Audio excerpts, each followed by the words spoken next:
গল্পের শুরুতে অগ্নিলা চ্যানেলে আপনাদের সবাইকে স্বাগত জানাচ্ছি। আপনারা আজ শুনবেন সত্যজিৎ রায়ের লেখা সোনার কেল্লা। এটি প্রথম প্রকাশিত হয়েছিল 1971 সালে। আজ থাকছে এর প্রথম পর্ব।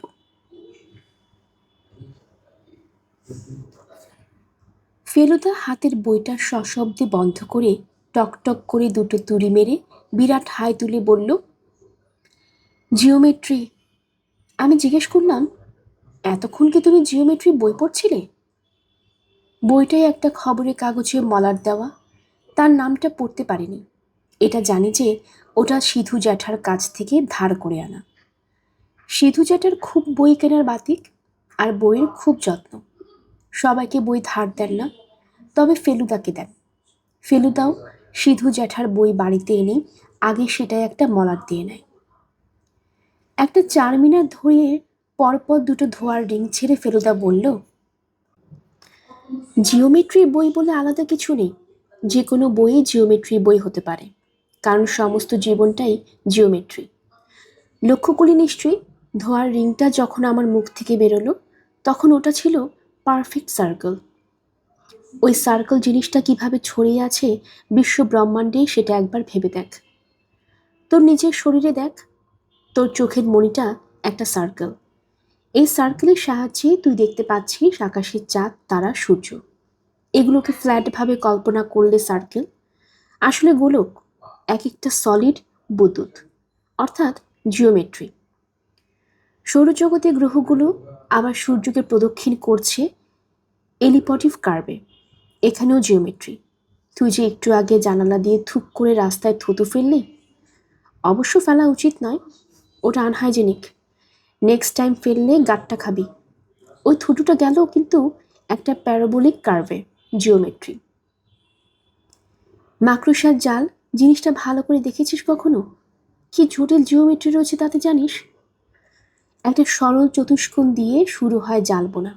তারপর সেটাকে দুটো ডায়াগোনাল টেনে 4টে ত্রিকোণে ভাগ করা হয়। তারপর সেই ডায়াগোনাল দুটোর ইন্টারসেক্টিং পয়েন্ট থেকে শুরু হয় স্পাইরাল জাল। আর সেটাই ক্রমশ বাড়তে বাড়তে পুরো চতুষ্কোণটাকে ছেয়ে ফেলে। ব্যাপারটা এমন তাজ্জব যে ভাবলে কুলকিনারা পাবি না। রবিবারের সকাল। আমরা দুজনেই আমাদের বাড়ির একতলার বৈঠকখানায় বসে আছি। বাবা তার রবিবারের নিয়ম মতো ছিওলেবালার বন্ধু সুবিমল কাকার বাড়িতে আড্ডা মারতে গেছেন। ফেলুদা সোফায় বসে তার পা দুটো সামনের নিচু টেবিলটার ওপর তুলে দিয়েছে। আমি বসেছি তক্তপোষে, দেয়ালের সঙ্গে তাকিয়াটা লাগিয়ে তাতে ঠ্যাস দিয়ে। আমার হাতে রয়েছে প্লাস্টিকের তৈরি একটা গোলক ধাঁধার ভেতর 3টে ছোট্ট লোহার দানা। প্রায় আধ ঘন্টা ধরে সেই দানাগুলোকে ঘুরিয়ে ঘুরিয়ে গোলক ধাঁধার মাঝখানে আনবার চেষ্টা করছি। বুঝলাম যে এও এক কঠিন জিওমেট্রির ব্যাপার। কাছেই নিহার পিন্টুদের বাড়িতে পুজোর প্যান্ডেলে কাটি পতঙ্গ ছবির ইয়ে জো মোহব্বত হে গানটা বাজছে। গোল গ্রামোফোন রেকর্ডে মিহি স্পাইরাল 5, অর্থাৎ জিওমেট্রি। কেবল চোখে দেখা যায় এমন জিনিস না, ফেলুদা বলে চলল। মানুষের মনে ব্যাপারটাও জিওমেট্রির সাহায্যে বোঝানো যায়। সাদাসিধে মানুষের মন স্ট্রেট লাইনে চলে, প্যাঁচালো মন সাপের মতো এঁকে বেঁকে চলে। আবার পাগলের মন যে কখন কোন দিকে চলবে তা কেউ বলতে পারে না। একেবারে জটিল জিওমেট্রি। ফেলুদার দৌলতে অবশ্য আমার সোজা বাঁকা পাগল ছাগল অনেক রকম লোকের সঙ্গে আলাপ হবার সুযোগ হয়েছে। ফেলুদা নিজে কীরকম জ্যামিতিক নকশার মধ্যে পড়ে সেটাই এখন ভাবছিলাম। ওকে জিজ্ঞেস করাতে বলল, একটা মিনি পয়েন্টেড স্টার বা জ্যোতিষ্ক বলতে পারিস। আর আমি কি সেই জ্যোতিষ্কের স্যাটেলাইট? তুই একটা বিন্দু, যেটাকে অভিধানে বলে পরিমাণহীন স্থান নির্দেশক চিহ্ন। আমার নিজেকে স্যাটেলাইট বলে ভাবতেই ভালো লাগে, তবে সবসময় স্যাটেলাইট থাকা সম্ভব হয় না, এই যা আফসোস। গ্যাংটকে গণ্ডগোলের ব্যাপারে অবশ্য ওর সঙ্গেই ছিলাম, কারণ তখন আমার ছুটি ছিল। তার পরের দুটো তদন্তের ব্যাপারে, একটা ধলভূম গড়ে খুন, আরেকটা পাটনায় একটা জাল উইলের ব্যাপার। এই দুটোতে আমি বাদ পড়ে গেছি। এখন পুজোর ছুটি। কদিন থেকেই ভাবছি এই সময় একটা কেস এলে মন্দ হয় না, কিন্তু সেটা যে সত্যি এসে পড়বে তা ভাবতে পারিনি। ফেলুদা অবশ্য বলে, যে কোনো জিনিস মনে মনে খুব জোর দিয়ে চাইলে অনেক সময় আপনা থেকেই এসে পড়ে।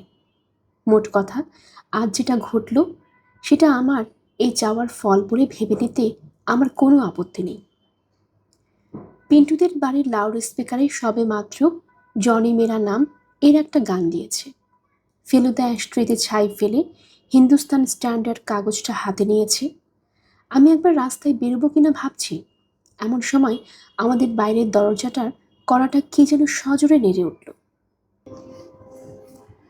বাবা 12টার আগে ফিরবেন না, তাই বুঝলাম এ অন্য লোক। দরজা খুলে দেখি ধুতি আর নীল শার্ট পরা একজন নিরীহ গোছের ভদ্রলোক দাঁড়িয়ে আছেন। এ বাড়িতে প্রদোষ মিত্তির বলে কেউ থাকেন? লাউড স্পিকারের জন্য প্রশ্নটা করতে ভদ্রলোককে বেশ যাচাতে হলো। নিজের নাম শুনে ফেলুদা সোফা ছেড়ে দরজার দিকে এগিয়ে গেল। কোত্থেকে এসেছেন? আগে আমি আসছি সেই শ্যামবাজার থেকে। ভেতরে আসুন। ভদ্রলোক ঘরে ঢুকে এলেন। বসুন, আমি প্রদোষ মিত্তির। ও, আপনি এত ইয়াং, সেটা আমি ঠিক। ভদ্রলোক গদগদ ভাব করে সোফার পাশের চেয়ারটায় বসে পড়লেন। তার হাসি কিন্তু বসার পরেই মিলিয়ে গেল। কি ব্যাপার? ফেলুদা জিজ্ঞেস করল। ভদ্রলোক গলা খাঁকরিয়ে বললেন, কৈলাস চৌধুরী মশাইয়ের কাছ থেকে আপনার অনেক সুখ্যাতি শুনেছি। তিনি, মানে, আমার একজন খদ্দের আর কি। আমার নাম সুধীর ধর। আমার একটা বইয়ের দোকান আছে কলেজ স্ট্রিটে, ধর অ্যান্ড কোম্পানি। দেখে থাকতে পারেন হয়তো। ফেলুদা ছোট্ট করে মাথা নেড়ে হ্যাঁ বুঝিয়ে দিল। তারপর আমায় বলল, তোপসে, জানালাটা বন্ধ করে দে তো। ভদ্রলোকও আরেকটু স্বাভাবিকভাবে বাকি কথাগুলো বলতে পারলেন। দিন 7 আগে খবরের কাগজে একটা খবর বেরিয়েছিল আমার ছেলের বিষয়ে। আপনি কি? কি খবর বলুন তো? ওই জাতিস্মর, মানে ওই মুকুল বলে ছেলেটি? আগে হ্যাঁ। খবরটা তাহলে সত্যি? মানে ও আপনার যে ধরনের কথাবার্তা বলে তাতে তো। জাতিস্বর ব্যাপারটা আমি জানতাম। এক একজন থাকে, তাদের নাকি হঠাৎ পূর্বজন্মের কথা মনে পড়ে যায়, তাদের বলে জাতিস্বর। অবশ্য পূর্ণজন্ম বলে কিছু আছে কিনা সেটা ফেলুদাও নাকি জানে না। ফেলুদা চারমিনারের প্যাকেটটা খুলে ভদ্রলোকের দিকে এগিয়ে দিল। ভদ্রলোক একটু হেসে মাথা নেড়ে বুঝিয়ে দিলেন তিনি খান না। তারপর বললেন, বোধহয় মনে থাকবে, আমার এই ছেলেটি 8 বছর বয়স মাত্র। একটা জায়গায় বর্ণনা দেয়, সেখানে নাকি সে গেছে। অথচ তেমন জায়গায় আমার ছেলে তো দূরের কথা, আমার বা আমার পূর্বপুরুষদের কারোর কখনো যাবার সৌভাগ্য হয়নি। ছাপোষা লোক, বুঝতেই তো পারছেন। দোকান দেখি, এদিকে বইয়ের বাজার দিনে দিনে। একটা দুর্গের কথা বলে না আপনার ছেলে? ফেলুদা ভদ্রলোককে কতকটা বাধা দিয়েই বলল, আগে হ্যাঁ, বলে সোনার কেল্লা। তার মাথায় কামান বসানো আছে, যুদ্ধ হচ্ছে, লোক মরছে, সেসব নাকি সে দেখেছে। সে নিজে পাগড়ি পরে উটের পিঠে চড়ে বালির ওপর বেড়াতো। বালির কথা খুব বলে, হাতি ঘোড়া এসব অনেক কিছু বলে। আবার ময়ূরের কথা বলে। ওর হাতে একটা দাগ আছে কনুয়ের কাছে, সেটা জন্মে অবধি আছে। আমরা তো জন্মদাগ বলেই জানতাম। ও বলে যে একবার নাকি একটা ময়ূর ওকে ঠোকর মেরেছিল, এটা নাকি সেই ঠোকরের দাগ। না, তবে তার বাড়ি থেকে নাকি সোনার কেল্লা দেখা যেত। মাঝে মাঝে কাগজে হিজিবিজি কাটে পেন্সিল দিয়ে, বলে, এই দেখো আমার বাড়ি, দেখে তো বাড়ির মতোই মনে হয়। বইটইয়ের মধ্যে এমন কোনো জায়গার ছবি সে দেখে থাকতে পারে না? আপনার তো বইয়ের দোকান আছে। তা অবশ্য পারে, কিন্তু ছবির বই তো অনেক ছেলেই দেখে, তাই বলে কি তারা অষ্টপ্রহরে এভাবে কথা বলে? আপনি আপনার ছেলেকে দেখেননি তাই। সত্যি বলতে কি, তার মনটাই যেন পড়ে আছে অনুজ কোথাও। নিজের বাড়ি, নিজের ভাই বোন, বাপ মা, আত্মীয় স্বজন, এর কোনোটাই যেন তার আপন নয়। আমার মুখের দিকে তাকিয়ে কথাই বলে না সে ছেলে। কবে থেকে এসব বলতে শুরু করেছে? ফেলুদা জিজ্ঞেস করলো। তা মাস দুয়েক। ওই ছবি আঁকা দিয়ে শুরু, জানেন। সেদিন খুব জল হয়েছে, আমি দোকান থেকে সবে ফিরেছি, আর সে আমায় এসে ছবি দেখাচ্ছে। গোড়ায় গা করিনি, ছেলে বয়সে তো কত রকম পাগলামিই থাকে। কানের কাছে ভ্যানর ভ্যানর করেছে, কান পাতেনি। আমার গিন্নি প্রথম খেয়াল করে, তারপর কদিন ধরে তার কথা শুনে টুনে, তার হাবভাব দেখে আমার আরেক খদ্দের আছে, নাম শুনেছেন কি? ডাক্তার হেমাঙ্গ হাজরা। হ্যাঁ হ্যাঁ, প্যারাসাইকোলজিস্ট। শুনেছি বই কি। তা তিনি তো আপনার ছেলেকে নিয়ে বাইরে কোথাও যাবেন বলে কাগজে বেরিয়েছে। যাবেন না, চলে গেছেন অলরেডি। 3 দিন এলেন আমার বাড়িতে। বললেন, এ তো রাজপুতানার কথা বলছে বলে মনে হচ্ছে। আমি বললাম হতে পারে। শেষটায় বলেন কি, তোমার ছেলে জাতিস্বর, এই জাতিস্বর নিয়ে আমি রিসার্চ করছি। আমি তোমার ছেলেকে সঙ্গে নিয়ে রাজপুতানায় যাব। ঠিক জায়গায় গিয়ে ফেলতে পারলে তোমার ছেলে নিশ্চয়ই আরও অনেক কথা মনে পড়বে। তাতে আমার খুব সুবিধে হবে। ওর খরচও আমি দেব, খুব যত্নে রাখবো, তোমার কিছু ভাবতে হবে না। তারপর ফেলুদার গলার স্বর আর তার এগিয়ে বসার ভঙ্গিতে বুঝলাম সে বেশ ইন্টারেস্ট পেয়েছে। তারপর আর কি, মুকুলকে নিয়ে চলে গেলেন। ছেলে আপত্তি করেনি? ভদ্রলোক একটা শুকনো হাসি হেসে বললেন, কোথায় আছেন আপনি? যেই বললে সোনার কেল্লা দেখাবে, অমনি এক কথায় রাজি হয়ে গেল। আপনি তো দেখেননি আমার ছেলেকে। ও, মানে, ঠিক আর 5টা ছেলের মতো নয়, একেবারেই নয়।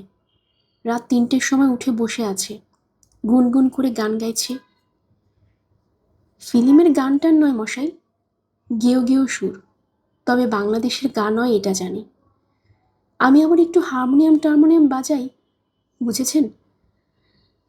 ভদ্রলোক এত কথা বললেন, কিন্তু ফেলুদার কাছে কেন এলেন, গোয়েন্দার কেন প্রয়োজন হতে পারে তার, সেটা এখনো পর্যন্ত কিছুই বললেন না।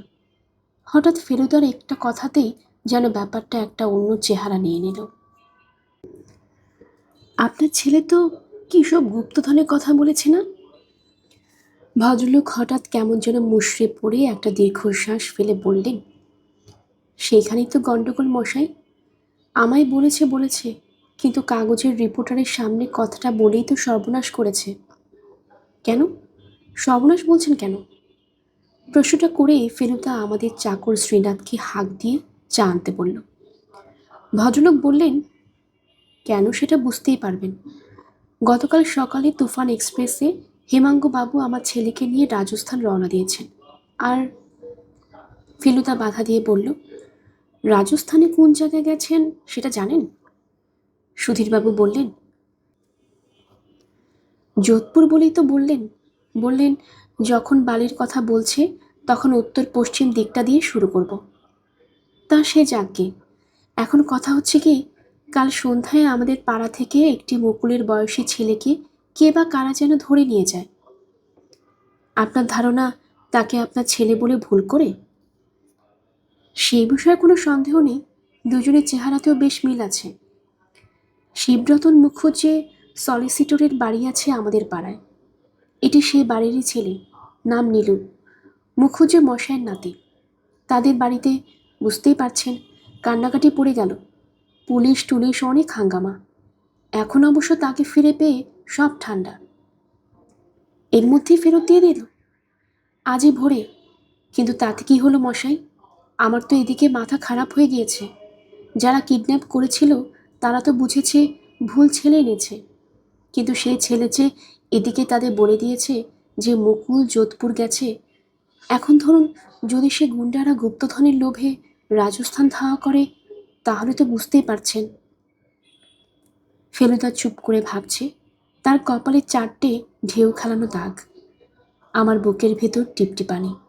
সেটার কিছু নয়, এই সুযোগে যদি পুজোয় রাজস্থানটা ঘুরে আসা যায়, সেই আশায় আর কি।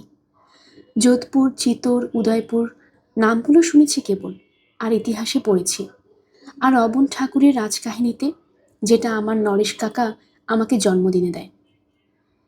শ্রীনাথ চা এনে রাখল টেবিলের ওপর। ফেলুদা সুধীর বাবুর দিকে একটা পেয়ালা এগিয়ে দিলেন। ভদ্রলোক এবার একটা কিন্তু কিন্তু ভাব করে বললেন, আপনার বিষয় কৈলাসবাবু যা বলেছিলেন তাতে তো আপনাকে খুবই বলে মনে হয়। তাই ভাবছিলুম, যদি ধরুন আপনি যদি রাজস্থানটা যেতে পারতেন, অবশ্যই গিয়ে যদি দেখেন ওরা নিরাপদে আছে তাহলে তো কথাই নেই। কিন্তু যদি ধরুন গিয়ে কিছু গোলমেল দেখেন, মানে আপনার সাহসের কথাও অনেক শুনেছি। অবশ্য আমি নেহাত ছাপোষা লোক, আপনার কাছে আসাটাই আমার পক্ষে একটা ধৃষ্টতা। কিন্তু যদি ধরুন আপনি যেতে রাজিই হন, তাহলে আপনার যাতায়াতের খরচটা আমি আপনাকে নিশ্চয়ই দেব। ফেলুদা কপালে ভ্রুকুটি নিয়ে আরও অন্তত মিনিট খানেক ওইভাবে চুপ করে বসে রইল। তারপর বলল, আমি কি স্থির করি সেটা আপনাকে কাল জানাবো। আপনার ছেলের একটা ছবি বাড়িতে আছে নিশ্চয়ই। কাগজে যেটা বেরিয়েছিল সেটা তেমন স্পষ্ট নয়। সুধীরবাবু চায়ে একটা বড় রকম চুমুক দিয়ে বললেন, আমার খুড়তুতো ভাই ছবি টবি তোলে, সে একটা তুলেছিল মুকুলের ছবি, আমার গিন্নির কাছে আছে। ঠিক আছে। ভদ্রলোক বাকি চাটা শেষ করে হাত থেকে কাপ রেখে উঠে পড়লেন। আমার দোকানে অবশ্য টেলিফোন আছে, 345-116। 10টা থেকে আমি দোকানে থাকি। আপনি এমনিতে থাকেন কোথায়? মেছো বাজার, 7 নম্বর মেছো বাজার স্ট্রিট, মেন রোডের উপরেই। ভদ্রলোক চলে যাবার পর দরজাটা বন্ধ করে দিয়ে ফেলুদাকে বললাম, আচ্ছা, একটা কথার কিন্তু বুঝতে পারলাম না। প্যারাসাইকোলজিস্ট তো? আমি বললাম, হ্যাঁ। ফেলুদা বলল, মানুষের মনের কতগুলো বিশেষ ধরনের ধোঁয়াটের দিক নিয়ে যারা চর্চা করে তাদের বলে প্যারাসাইকোলজিস্ট।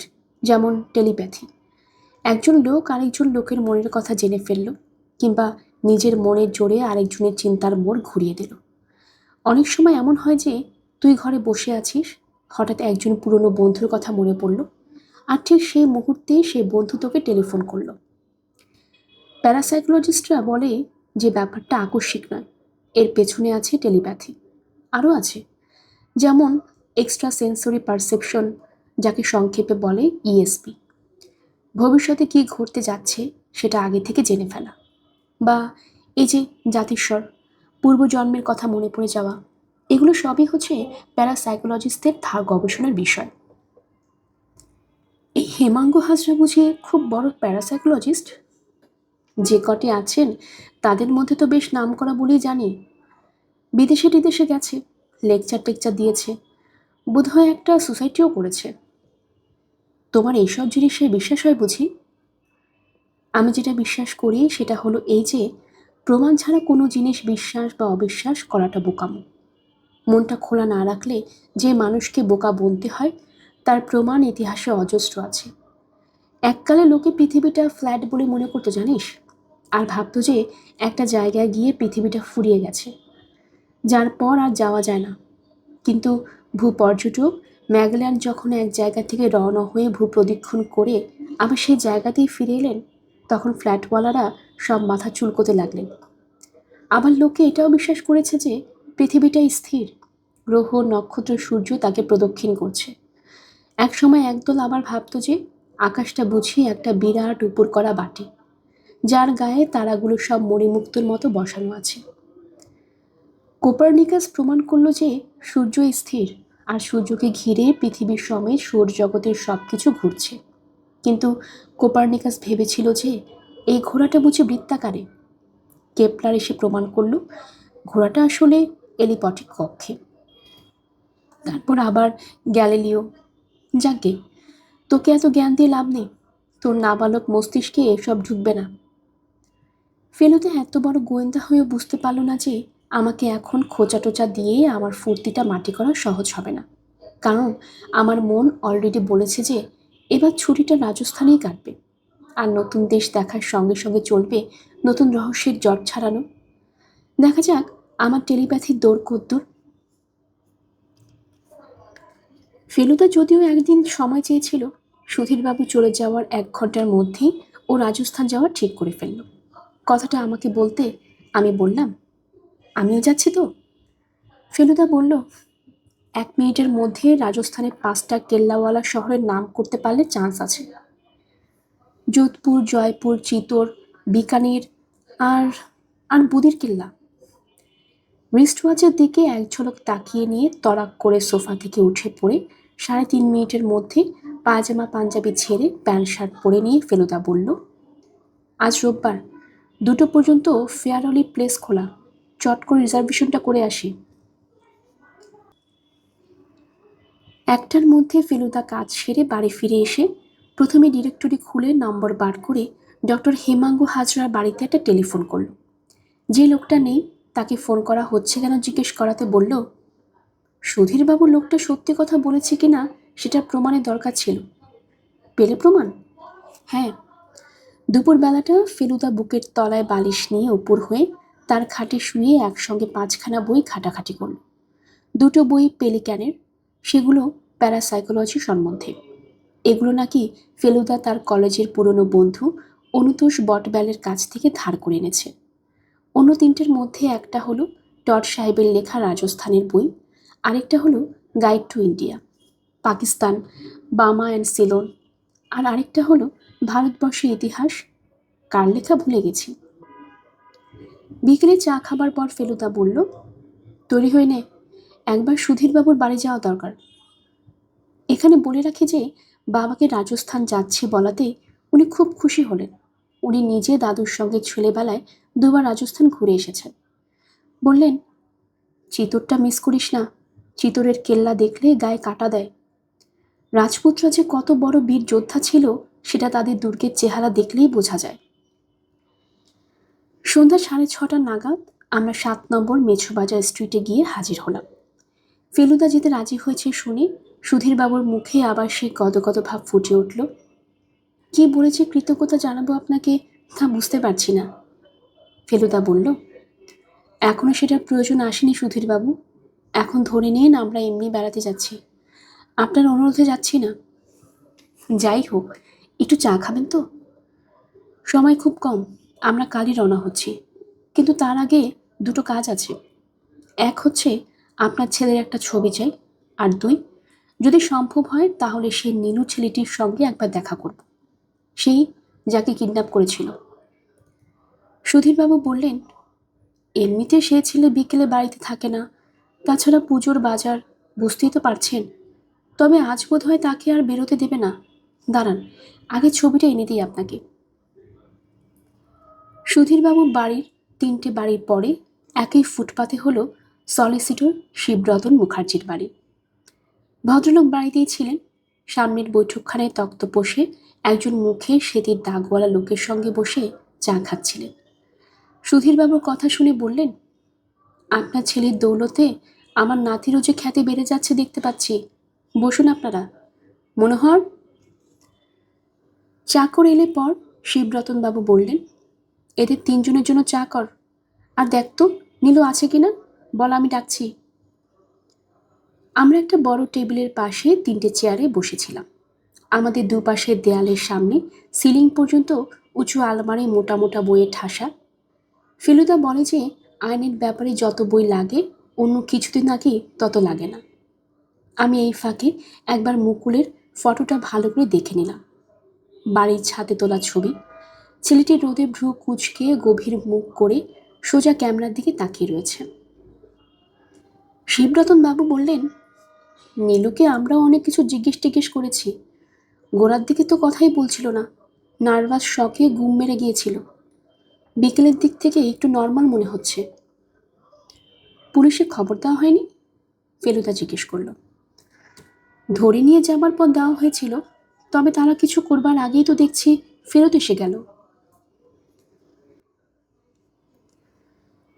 এইবার নীলু ছেলেটি এসে চাকরের সঙ্গে ঘরে ঢুকল।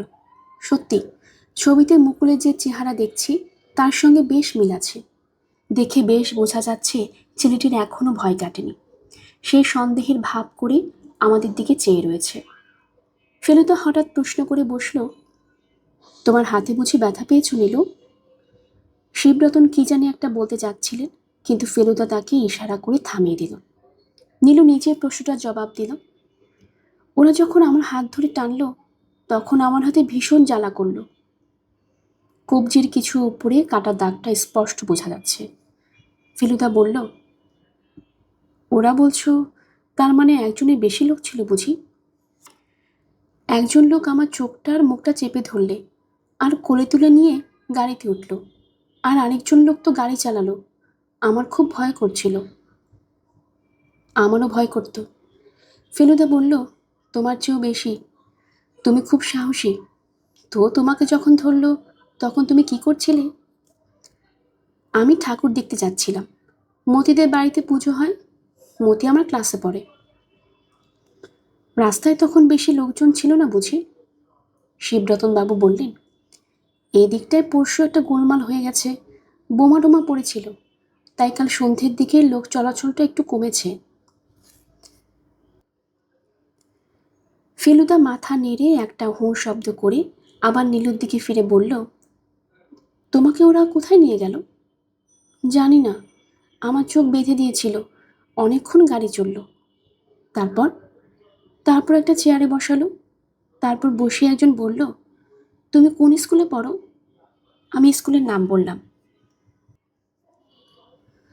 তারপর বলল, তোমাকে যা জিজ্ঞেস করছি তার ঠিক ঠিক উত্তর দাও, তাহলে তোমার স্কুলের সামনে নামিয়ে দেব।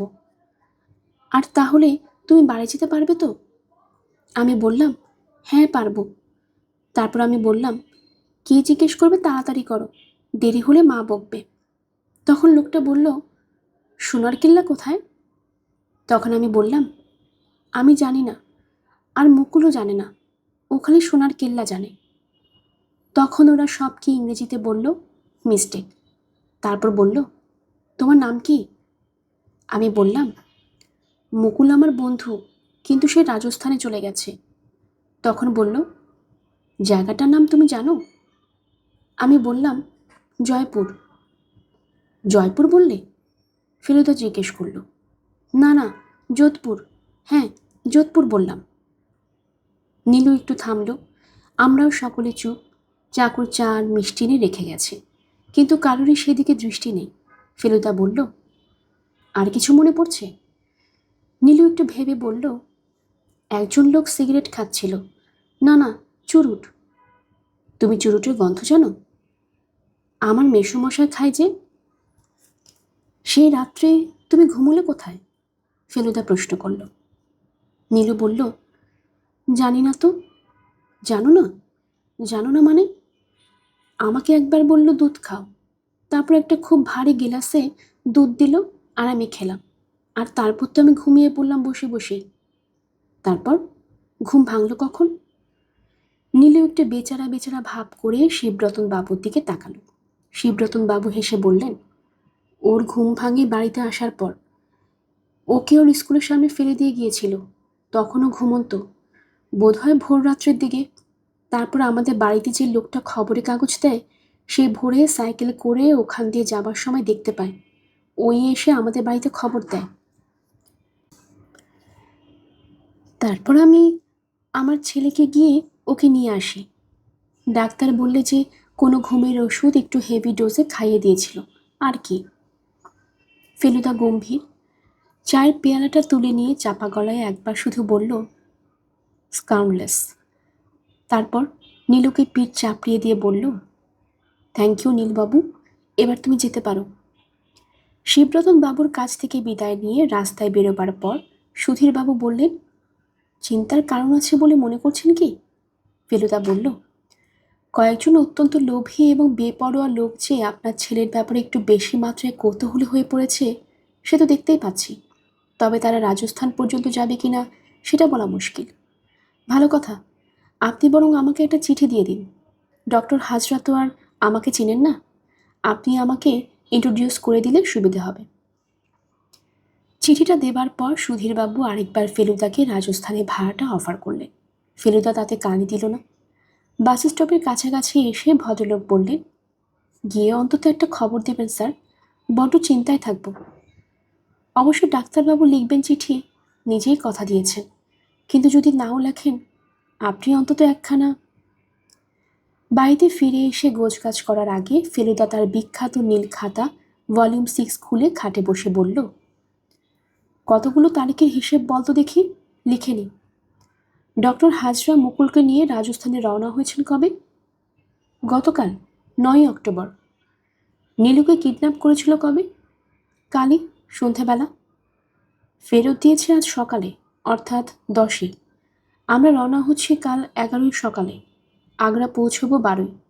সেদিনই বিকেলে ট্রেনে চড়ে সেদিনই রাত্রে পৌঁছাবো বান্দিকুই। বান্দিকুই থেকে রাত 12টায় গাড়ি। মারওয়ার পৌঁছাবো পরদিন 13-ই দুপুরে। সেখান থেকে আবার গাড়ি বদল করে যোধপুর পৌঁছাবো সেদিনই, অর্থাৎ 13-ই সন্ধ্যাবেলা। 13-ই। এইভাবে ফেলুদা কিছুক্ষণ আপন মনে বিড়বিড় করে কি যেন ক্যালকুলেট করলো। তারপর বলল, জিওমেট্রি, এখানেও জিওমেট্রি। একটা বিন্দু, সেই বিন্দুর দিকে কনভার্স করছে কতগুলো লাইন। জিওমেট্রি। গল্পের সবাই অগ্নিলা চ্যানেলে আপনারা শুনছিলেন সত্যজিৎ রায়ের লেখা সোনার কেল্লা। আজ ছিল এর প্রথম পর্ব। আপনারা যারা নতুন আমাদের চ্যানেলটি শুনছেন, কাইন্ডলি চ্যানেলটি সাবস্ক্রাইব করে নেবেন। পরবর্তী পর্ব শোনার জন্য আমন্ত্রণ জানানো হলো। সবাই ভালো থাকবেন। ধন্যবাদ।